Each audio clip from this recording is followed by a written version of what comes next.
Olá, estudantes! Eu sou a professora Kedma Santos e estou aqui para mais uma aula de matemática para os quintos anos. Hoje a gente vai conversar sobre subtração de números decimais. Professora, a senhora vai misturar operação matemática com números racionais? É isso mesmo, vou fazer isso porque eu confio plenamente na aprendizagem de vocês. Isso mesmo, eu gosto de aumentar o nível da aula.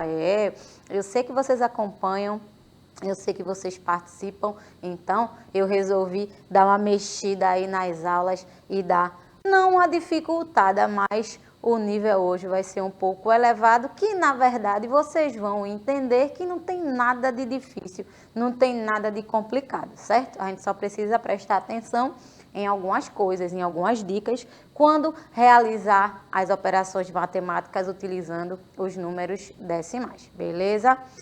Para garantir a acessibilidade, Késia está aqui maravilhosa fazendo a interpretação de Libras, um trabalho que eu elogio sempre, né? Que ajuda a gente a chegar na sua casa e, claro, eu gosto que vocês participem junto comigo, né? Então, nada mais justo do que parabenizar essa equipe maravilhosa.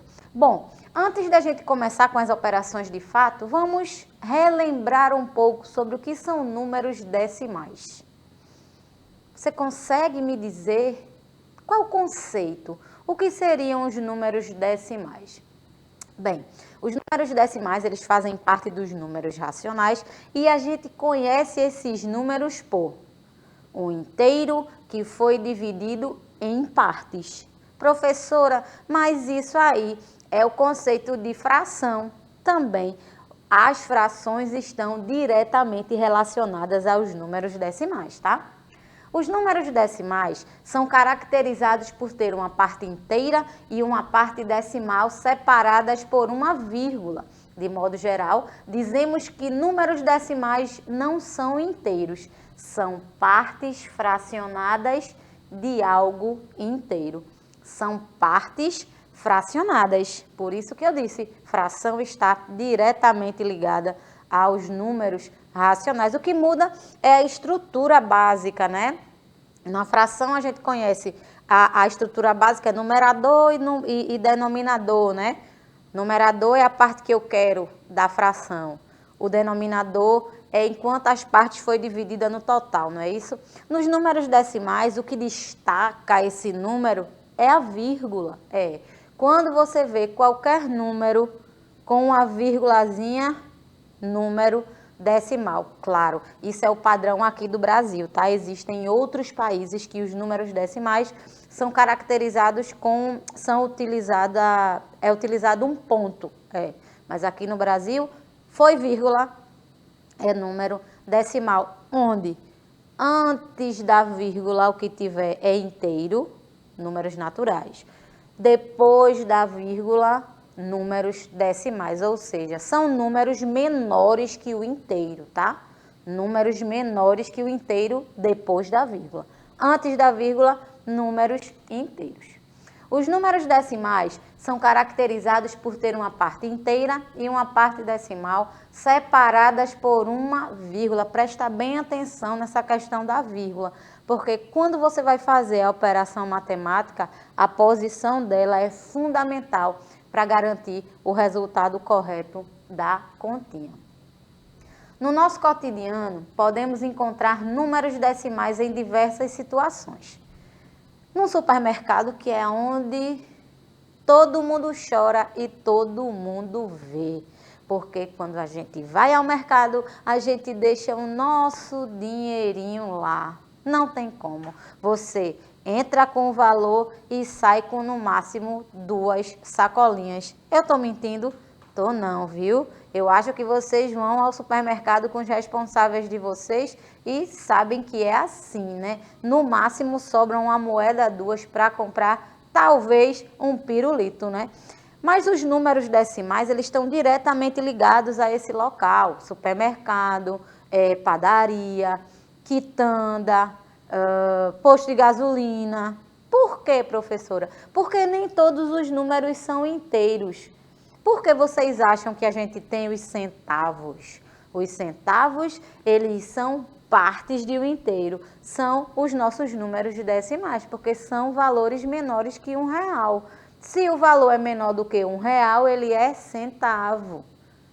Deu para entender? Não é à toa que o nome é centavo, porque faz parte dos números decimais. São menores que um inteiro. De moedinha, de número inteiro, a gente só tem aquela moeda de R$1, né? Que representa o nosso inteiro.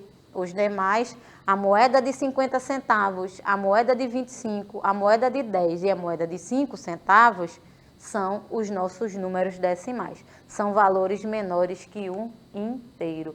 Outra situação que a gente vê claramente é o uso dos números decimais. Na verdade, eles podem chegar até os milésimais. Corrida de automóvel. Se você prestar atenção no cronômetro que aparece, você já assistiu algum evento automobilístico na TV? Passa constantemente, né? Se você prestar atenção num quadradinho onde aparece o relógio, tem várias casinhas depois da vírgula ou do ponto. Por quê? Porque as partes são divididas em menores partes ainda. Minha gente, normalmente é milésimo de segundo. Minha gente, isso é muito rápido. Por isso que é necessário essas casas decimais, tá? Corrida automobilística. O tamanho, você já mediu a sua estatura? A professora não é muito grande. A professora passa um pouco de 1,5 m. Não é nem 1, nem 2. É 1,5. 1,53 para ser mais específica. A gente precisa dos números decimais quando a gente vai fazer essas medições. Porque nem todo mundo mede 1 metro, 2, 3, 4, enfim.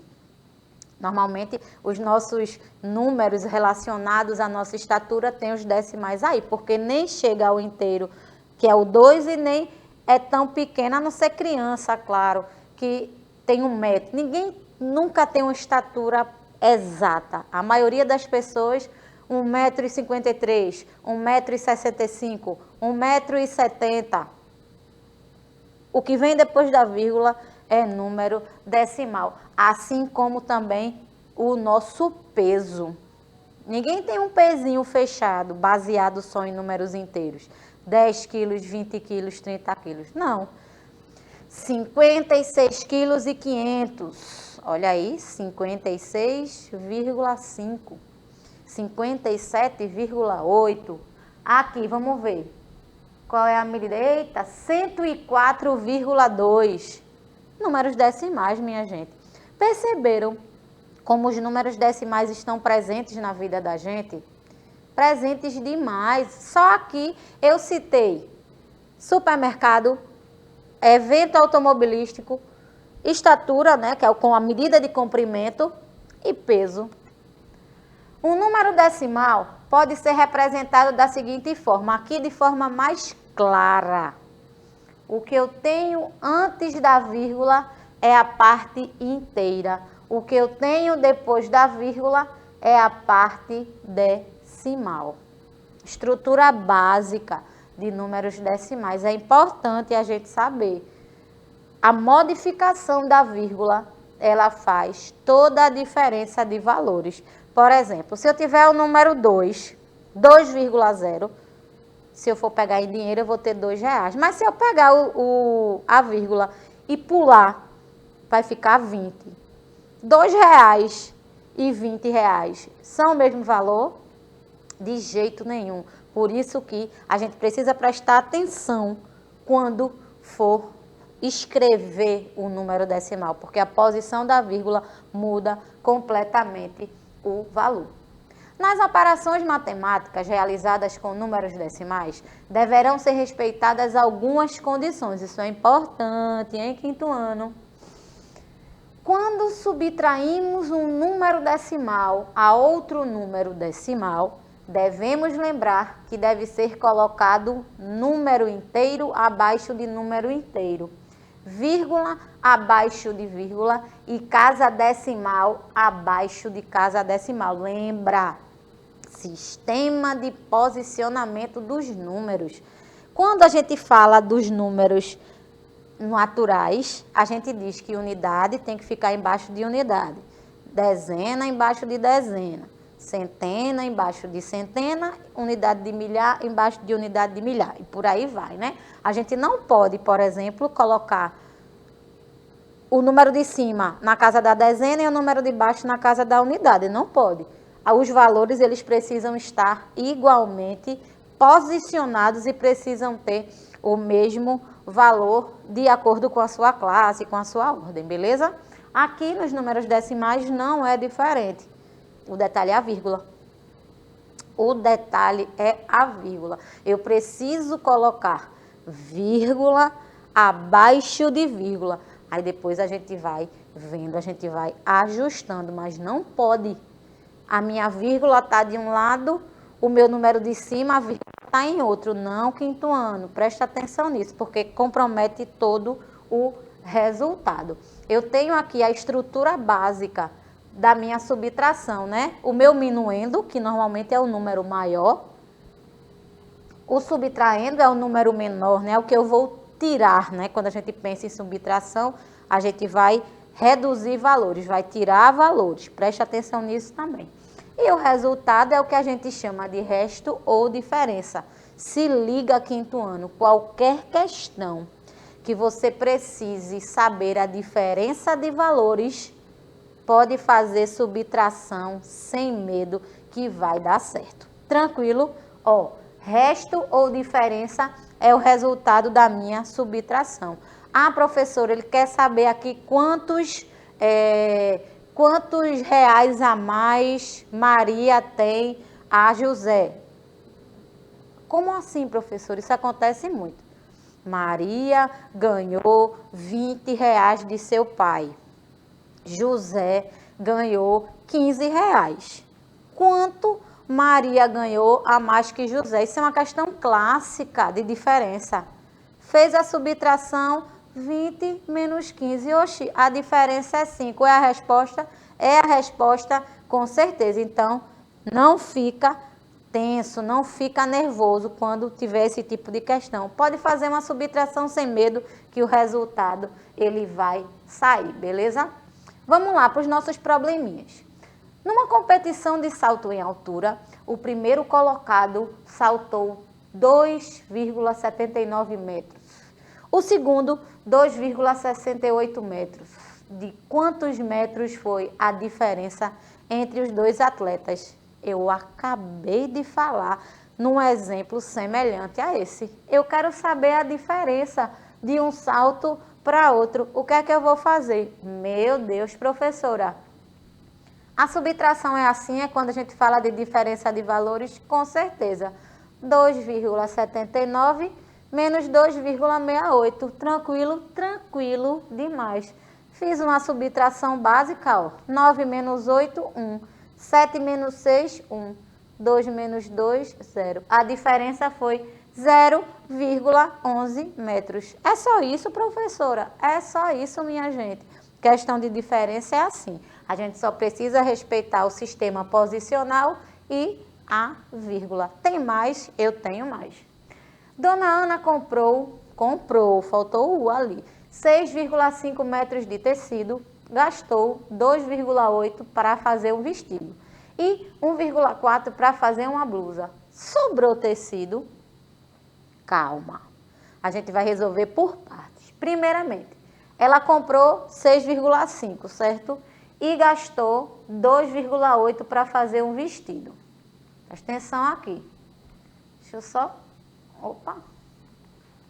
Primeiramente, deixa eu retomar aqui. Primeiramente, eu vou saber o que ela gastou no total. Eu ia fazer um por um, mas vamos fazer por uma adição primeiro. Quanto foi que ela gastou? 2,8 para fazer o vestido e 1,4 para a blusa, certo? Vamos facilitar desse jeito para não fazer duas subtrações e vocês se complicarem. A gente vai descobrir quanto ela gastou no total. 2,8 com o vestido, 1,4, 1,40 com a blusa. ela gastou quanto no final? 4,20 metros. Guarda essa informação.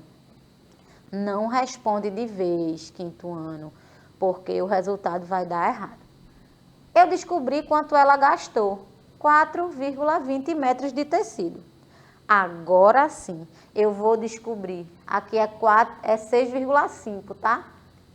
Aqui, eu vou utilizar essa referência porque faltou o 5. Eu vou usar o 6 menos 4,20. Aqui, a gente vai usar 6 metros, tá? Vamos fazer o inteiro. Professora, mas tem 2 zeros. É porque é inteiro.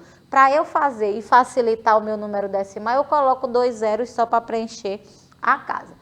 Nesse caso daqui, dos 6 metros que eu vou utilizar, o resultado, o que sobrou de tecido, 1,80. Se fosse 6,5, estaria um 5 aqui, ó.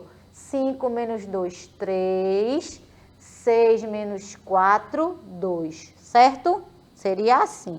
Eu vou fazer com os 6 porque aqui está formado assim. Então, sobrou tecido. 1,80 metros. Tranquilo? 1,80 metros de tecido. Tranquilo? Vamos embora para mais uma.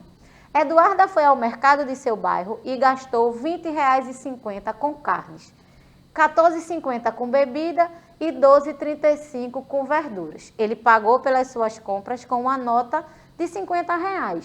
Marque a questão que representa o troco recebido. Vamos lá.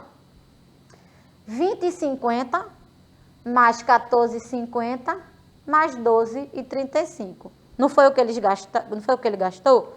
Ó, o valor gasto foi esse daqui, 47,35. Gastou. Ele pagou com a nota de R$ 50. Professora, pelo amor de Deus, esses zeros aí, lembra da questão da troca, hein? Lembra da questão da troca. Eu posso tirar 5 de zero?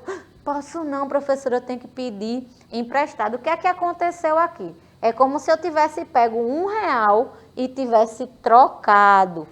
Aí vai ser R$1 menos 35, que vai dar 65 centavos. Lembra que eu pedi R$1 emprestado aqui? Ficou 49.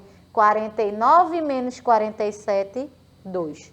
O que sobrou de troco? R$ 2,65. Beleza? Guilherme todo dia pela manhã toma um copo de leite para ir à escola. A garrafa de leite que a mãe de Guilherme compra tem 1,2 litros.